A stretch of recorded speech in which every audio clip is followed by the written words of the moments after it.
नगर पालिका को सड़कों का पैसा देना ही नहीं चाहिए मेरी मान। क्यों सड़कें इतनी घटिया नगर पालिकाएं बनाती हैं, जेएन एएन इनके करते क्या है समझ में आया नहीं। न तो किसी को ब्लैक लिस्ट करते हैं, एक साल सड़क चलती नहीं और पूरा पैसा बर्बाद होता है। ऐसी सड़कें बनती हैं, सीमेंट की बनाओ तो वो सीमेंट कौन सी कंपनी की लगती है क्या लगती है समझ में नहीं आया, थोड़े बहुत में कंकड़ निकल जाते हैं। और डामर की बनाओ तो काली तो एकदम दिखती है मरती है, पर उसके बाद में वो उगड़ती है तो यूं उगड़ती है कि भाई हाथ से बिखेर लो। पार्षद बनता है मैं विकास करूंगा और शुरू हो जाता है वो ठेकेदारी करने का, 60-गांठ हाथ ठेकेदार से कर लेता है। सबसे ज्यादा शोषण किसी का हो रहा है तो उस कर्मचारी का हो रहा है, और वो 99% ये मान के चलो 100% ही वाल्मीकि समाज के हैं।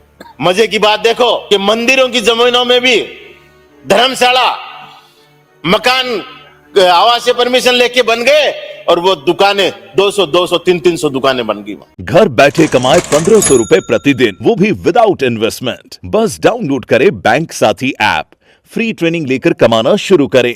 बैंक साथी से जुड़कर 15 लाख लोगों के सपने हुए पूरे। अब बारी है आपकी।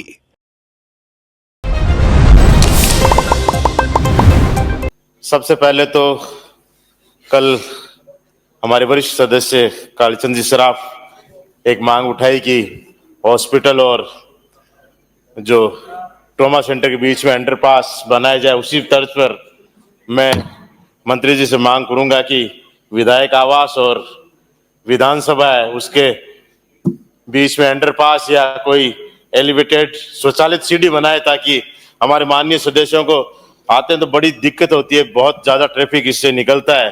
तो सब लोगों की भावना है पर किसी ने व्यक्त की नहीं, तो मैं सदन के माध्यम से मंत्री जी से अब कहूंगा कि एक थोड़ा सा अगर ये हो जाए तो अच्छा रहे।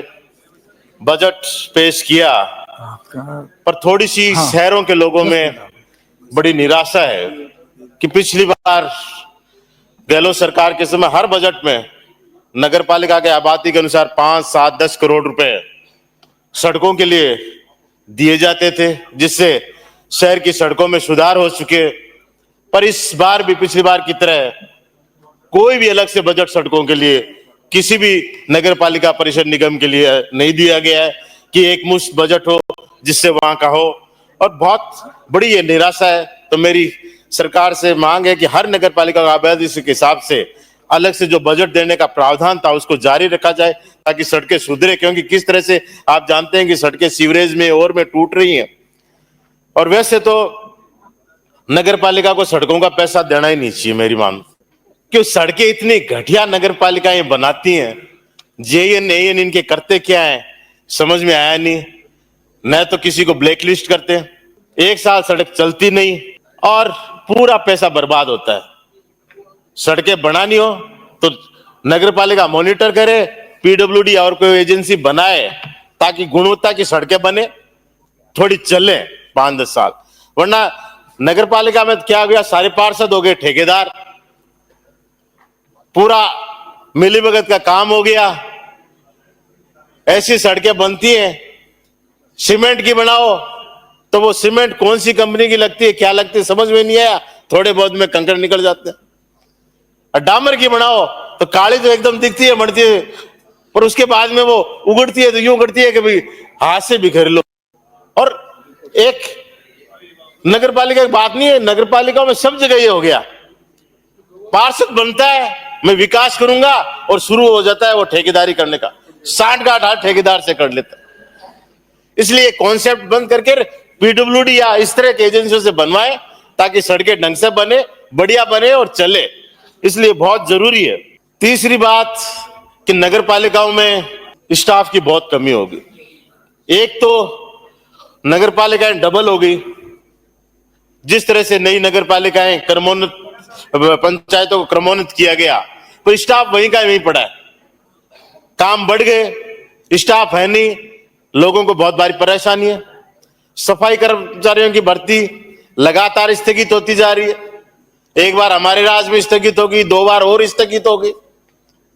कब ये भर्ती होगी? कर्मचारी दिन प्रतिदिन कम होते जा रहे हैं, ठेकों से काम जो सफाई का करा रहे हैं, सबसे ज्यादा शोषण किसी का हो रहा है तो उस कर्मचारी को हो रहा है, और वो 99% ये मान के चलो 100% ही वाल्मीकि समाज के हैं, जो काम करते हैं, काम उनसे पूरा कराते हैं और पैसा उनको नाम मात्र का वो ठेकेदार देते हैं।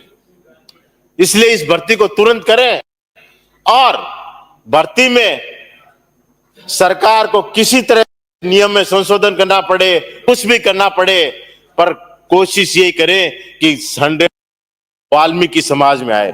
कोई भी अड़चन आ रही है, कोई नियमों में अड़चन आ रही है, तो नियम अड़चनों को दूर करे। नियम बनाना पड़े, नियम बनाना पड़े, कोई विधेयक लाना तो विधेयक लाए, पर कोशिश ये करे कि वाल्मीकि समाज का अगर व्यक्ति उपलब्ध है तो पहली प्राथमिकता उसको दे, उसके बगैर काम नहीं चलेगा।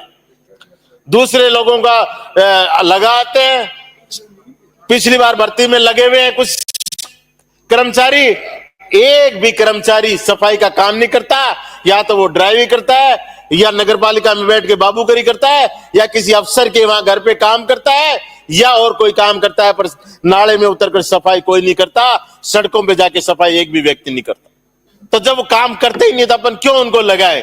कोशिश करें कि जहां उपलब्ध है इस भर्ती में उन्हीं को लगाए और जल्दी से जल्दी ये भर्ती प्रक्रिया दोबारा शुरू करें, वरना आने वाले समय में धीरे धीरे ये समस्या सफाई की और ज्यादा बढ़ जाएगी। एक जो समस्या जो शुरू होगी शहरों की, कि जो छोटे शहर हैं उनका नियोजित विकास बिल्कुल नहीं हो रहा है।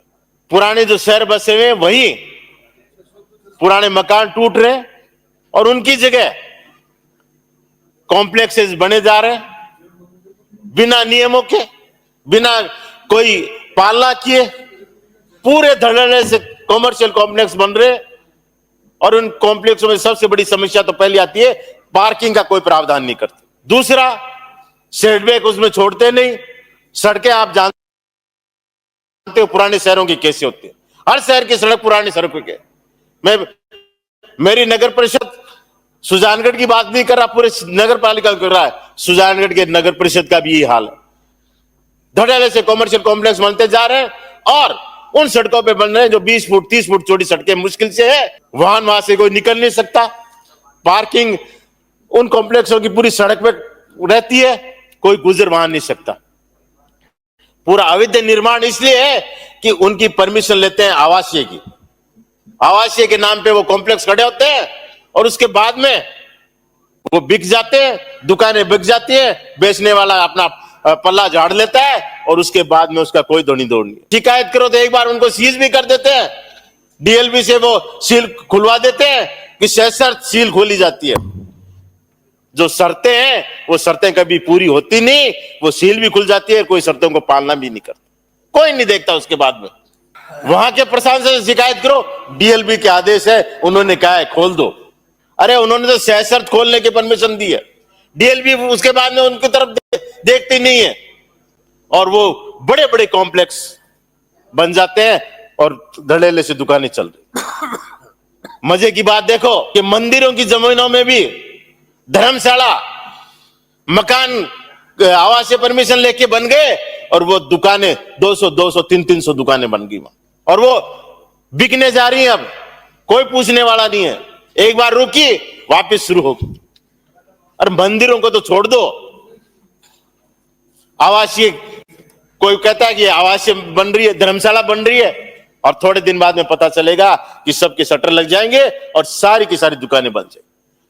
देखने में पता चलता है कि वो कॉम्प्लेक्स है, वे दुकानें, मकान और दुकान और कॉम्प्लेक्स देखने में पता चलता है कि क्या बन रहा है, पर फिर भी सब आंख मूंदते हैं, प्रशासन आंख मूंदता। शिकायत करो तो उस समय तो कहते थे आवासीय बन रहा है और बन जाता है, तब कहते थे तो बन गए, अब क्या करें। करो क्या, उसको तोड़ो और क्या करो, पहले सील करो और उसके बाद में उस पर कार्रवाई करो। तो उस समय आ जाता है किसी की रोजी का सवाल कि किसी ने दुकान में पैसे देके खरीद लिया उसका जाए। तो पहले अनुमति क्यों देते हो जब इस तरह की आपकी व्यवस्था आती है। शहरों में प्रधानमंत्री आवास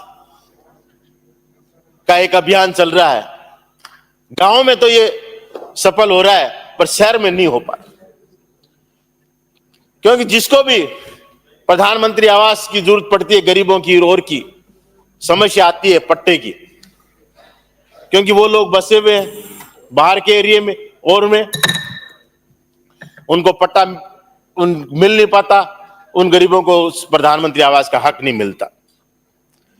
और इसका कारण है कि कुछ ऐसी कॉलोनियां कट जाती हैं, उसके बाद में उनका पट्टा बनता नहीं।